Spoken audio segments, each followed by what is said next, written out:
नमस्कार, मैं हूं नामान। आप देख रहे हैं ब्रेकिंग न्यूज। सबसे पहले खास खबरों पर नजर डाल लेते हैं। मिडिल ईस्ट में बढ़ते तनाव के बीच भारत सरकार ने बड़ा कदम उठाया है। सरकार ने अपनी इमरजेंसी पावर्स का इस्तेमाल करते हुए देश की सभी तेल रिफाइनरियों को आदेश दिया है कि वे रसोई गैस यानी एलपीजी का तुरंत उत्पादन बढ़ा दें। युद्ध जैसे हालात की वजह से विदेश से आने वाली गैस की सप्लाई रुकने का डर पैदा हो गया है और सरकार नहीं चाहती कि किचन तक पहुंचने वाले सिलेंडर की कोई किल्लत हो। भारत दुनिया में एलपीजी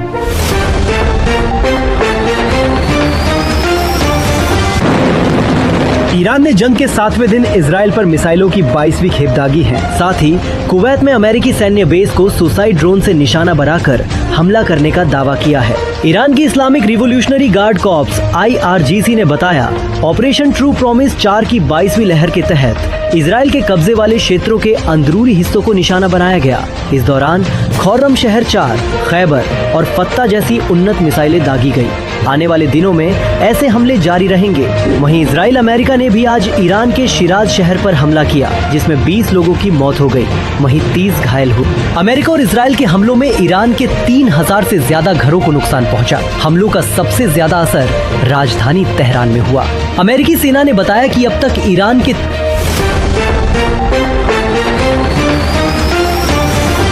यूपीएससी 2025 के फाइनल रिजल्ट में यूपी के शामली की रहने वाली आस्था जैन ने बाजी मारी है।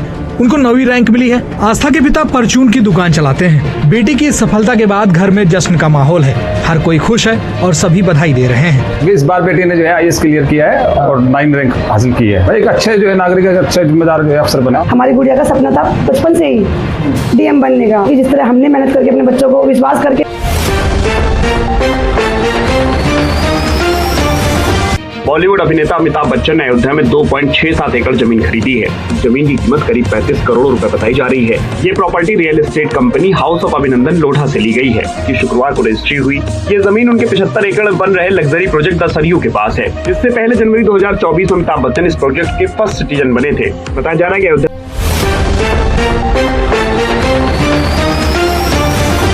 मुरादाबाद में एक इंजीनियर ने अपनी सगी बहन की हत्या कर दी। बहन को मारने के बाद युवक जॉब पर गई मां को घर ले आया। मां ने जब बेटी को खून से सराबोर देखा तो जोर जोर से रोने लगी। इसके बाद युवक ने मां पर भी चाकू से कई वार किए। हमले के बाद खुद कार लेकर मौके से भाग गया। दोनों को यहाँ लाया गया हॉस्पिटल में, लेकिन जो सनातन का, गौ माता का, गीता का, गाय का, गंगा का, गोविंद का, गोपाल का कार्य कर रहे हैं। हम उनके दास हैं और करते रहें। काशी पहुंचे धीरेन्द्र शास्त्री ने शंकराचार्य अविमुक्तेश्वरानंद का समर्थन किया है और कहा कि मैं उनके साथ हूं। इसके अलावा उन्होंने अमेरिकी राष्ट्रपति ट्रंप पर भी बयान दिया। अमेरिका का लखनऊ में प्राइवेट हॉस्पिटल में बड़ी लापरवाही का मामला सामने आया, जहां डिलीवरी के बाद पहले महिला को मृत घोषित कर दिया। परिजनों ने डेथ सर्टिफिकेट पर साइन भी करा लिए। फिर इलाज में लापरवाही की बात सामने आई तो परिजनों ने हंगामा शुरू किया, तो ICU से महिला को जिंदा निकाला गया।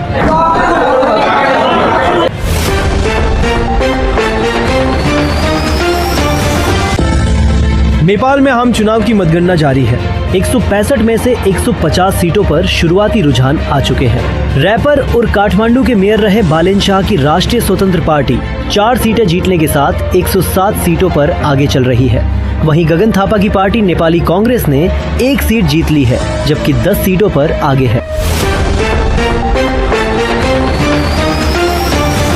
हापुड़ में एक ढाबे पर युवक ने चाकू से खुद का गला काटकर आत्महत्या कर ली। मामले से जुड़ा CCTV सामने आया है, जिसमें नजर आ रहा है कि युवक ढाबे के काउंटर के पास गया, चाकू उठाई और फिर अपनी गर्दन रेतनी शुरू कर दी। इसके बाद वो भाग।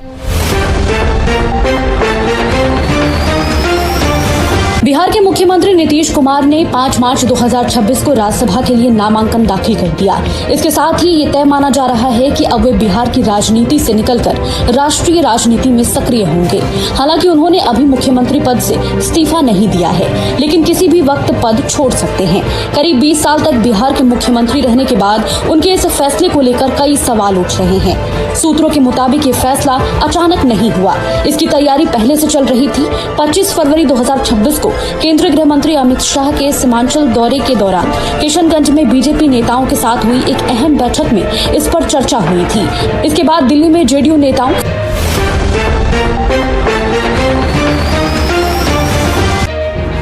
भारत में पेट्रोल डीजल के दाम बढ़ने का संकट फिलहाल खत्म हो गया है, क्योंकि भारत को रूस से सस्ते दाम में कच्चा तेल खरीदने की छूट मिल गई है। अमेरिकी ट्रेजरी विभाग ने भारत को 30 दिन का स्पेशल लाइसेंस देने का ऐलान किया है। अमेरिकी ट्रेजरी सचिव स्कॉट बेसेंट ने कहा कि राष्ट्रपति ट्रंप के ऊर्जा एजेंडे के तहत यह अस्थायी कदम उठाया गया है।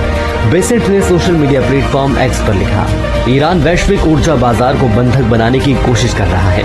इस दबाव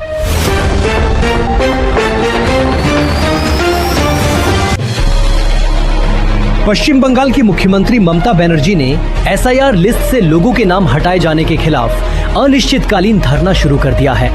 ममता ने धरने के दौरान आरोप लगाते हुए कहा, एसआईआर प्रक्रिया के जरिए बीजेपी और चुनाव आयोग ने लाखों बंगाली मतदाताओं को सूची से बाहर करने की साजिश रची है। संशोधित सूची में कई जीवित लोगों को गलत तरीके से मृत घोषित कर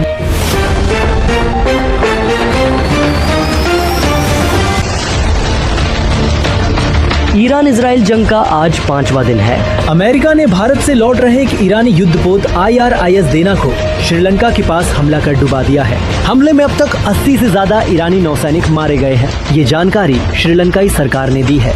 अमेरिकी रक्षा मंत्री पीट हेक्सेथ ने बताया कि हिंद महासागर में अमेरिकी पनडुब्बी ने ईरानी जहाज को टॉर्पीडो से निशाना बनाकर डुबा दिया। श्रीलंका की नेवी ने 32 घायल नौसैनिकों का रेस्क्यू कर उन्हें अस्पताल में भर्ती कराया है। जहाज पर लगभग 180 नौसैनिक सवार थे। लापता लोगों की तलाश के लिए सर्च और रेस्क्यू ऑपरेशन जारी है। ये ईरानी युद्धपोत पिछले महीने भारत के विशाखापट्टनम में आयोजित 2026 इंटरनेशनल फ्लीट रिव्यू में हिस्सा लेकर लौट रहा था। दूसरी ओर ईरान ने पूर्व सुप्रीम लीडर अली खामेनेई के बेटे मुजतबा खामेनेई को नया सुप्रीम लीडर चुन लेने का दावा किया है। हालांकि इसकी आधिकारिक पुष्टि खामेनेई के अंतिम संस्कार के बाद होगी। वहीं इजराइल की रक्षा